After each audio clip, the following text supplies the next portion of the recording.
Hello po, Tita Darlene. Hello po, Tita Darlene. Thank you so much po.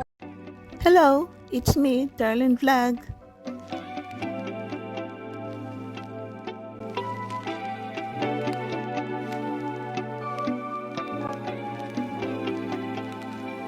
Hello mga katandims, kachongkar, kalingap. Ito na naman si Tita Darlene Vlog nagbabalik.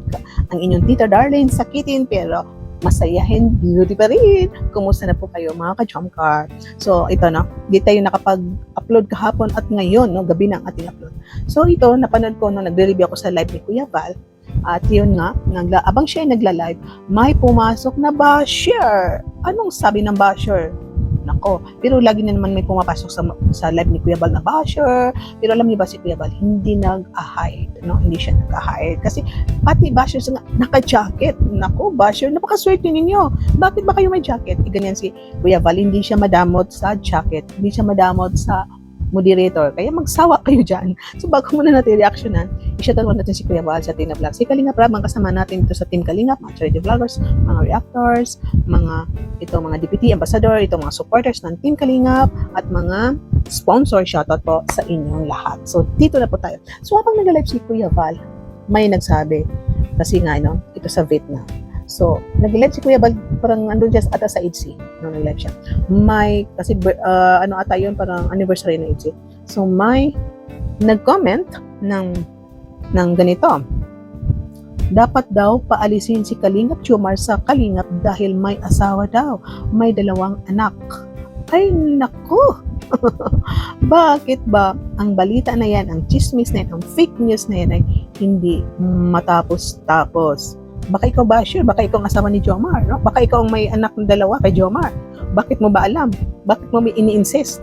Baka ikaw yan. Magpakilala ka naman, no? Kasi kung totoo yan, magpakilala ka para malaman, no? Hindi yung paano mga request ninyo, gagawa-gawa kayo ng kwento. Kung totoo, magpakilala po kayo para matapos na, para ibigay na ni Carla sa iyo si Jomar, para ibalik yung iyo na si Jomar kung talagang may asawa si Jomar, o baka ikaw ang asawa ni Jomar, gusto mo iyo na, kaya magpakilala ka, ipakita mo yung marriage contract nyo, mga pangalan ng anak niyo, no? Kahit hindi picture kasi bawal ipakita ang pictures ng bata, so marriage contract para matapos ng issue, hindi yung issue kung saan kayo pumapasok ng mga live kay July, Kuya July, kung sino-sino dyan nagre-reaction, kay Kuya Val, kay Jomar, kay Carla, ganyan kayo. So para matapos na, ipakita ninyo ang marriage contract, basta hindi gawang rekto ha, original.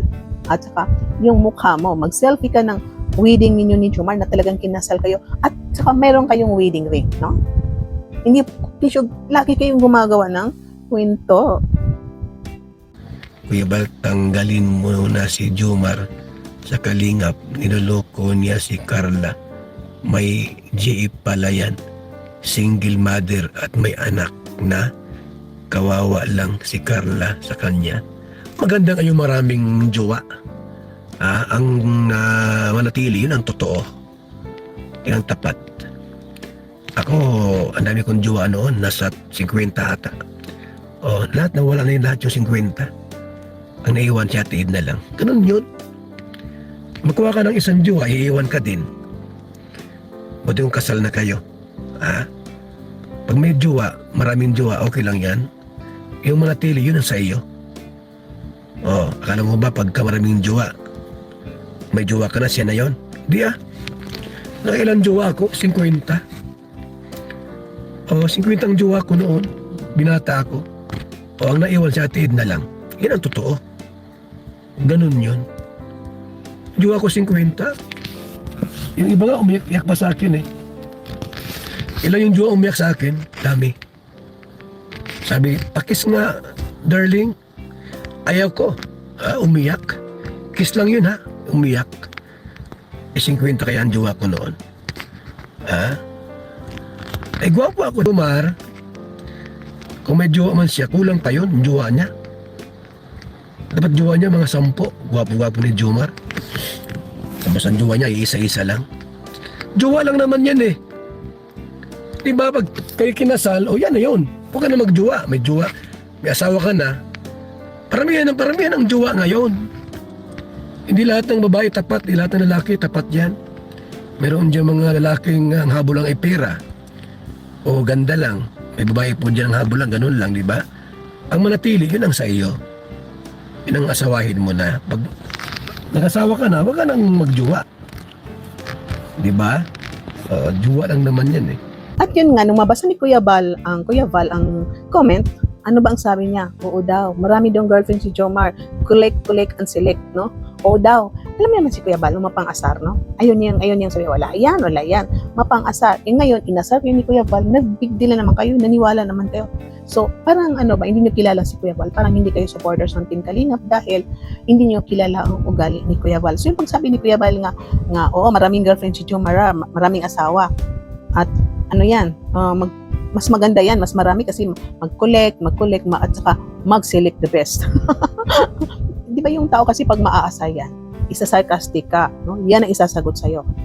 May boyfriend ka daw. Ay, totoo, may boyfriend ako. No? Parang aasarin mo yung taong chismoso, aasarin mo yung taong marites, chismosa. Ang ganda kaya asarin, no? So, yun ang ginawa ni Kuya Val. Yan ang ugali ni Kuya Val.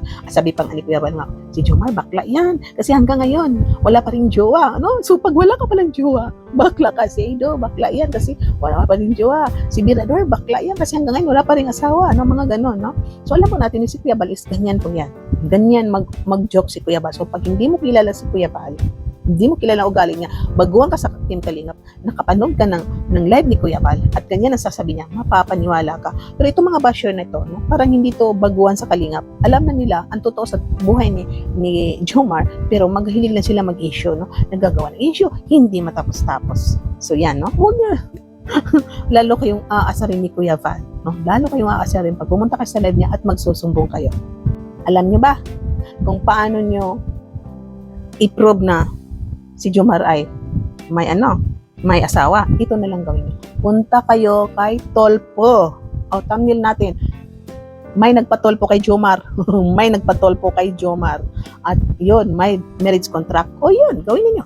Magtolpo kayo, bitbitin niyo ang marriage contract, sabihin niyo, supporters kayo ng Jomcar, mahal na mahal niyo si Carla, sabihin niyo kay Tolpo, nasasaktan kayo, hindi kayo makatulog, hindi kayo makakain, hindi kayo makatae, no? Hindi kayo makalunok, hindi kayo makainom ng tubig, lahat na meron ng anxiety, depression, marami kayong nararamdaman dahil nasa isip niyo si Jomar ay may asawa. Kaya sabihin niyo kay Tolpo, hindi na po kami makatae, punong-puno na po ng dumi ang aming tiyan, kaya magpapatolpo kami. Ito po ang marriage contract ni Jomar na may asawa. Patulong po dahil mahal na mahal namin si Carla. Ayaw ni Carla magsalita. Ayaw maniwala ni Carla na may asawa si Jomar. Ayaw maniwala ni Kuya Val na may asawa si Jomar. Dinadaan lang kami sa mga joke. Ayaw maniwala ni Kuya ni Kalingap Rap. Yun na lang gani, pumunta kayo sa Tolpo. Tingnan natin. Baka manalo pa kayo. Baka makapira pa kayo.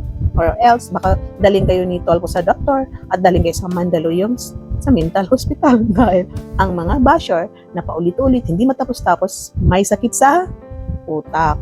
So, kaya magbago na kayo. Kung wala pa kayong sakit sa utak, tama na. Huwag na ituloy yung mga kung ano-ano mga issue na ginagawa niyo dahil lalo kayong magkakasakit at mapagkakamalang kayong tagaloob ng Mandaluyong. So, dito lang po ang ating reactions for today. Thank you po sa nanonood. Paki-like natin video, paki-subscribe kung hindi pa nakasubscribe dyan. At siyempre, click na notifications para makatanggap kayo every time na meron tayong upload. Paki-subscribe po, shoutout sa ating mga kasamahan. I love you all and see you in my next reaction video. Bye and God bless everyone. Keep smiling.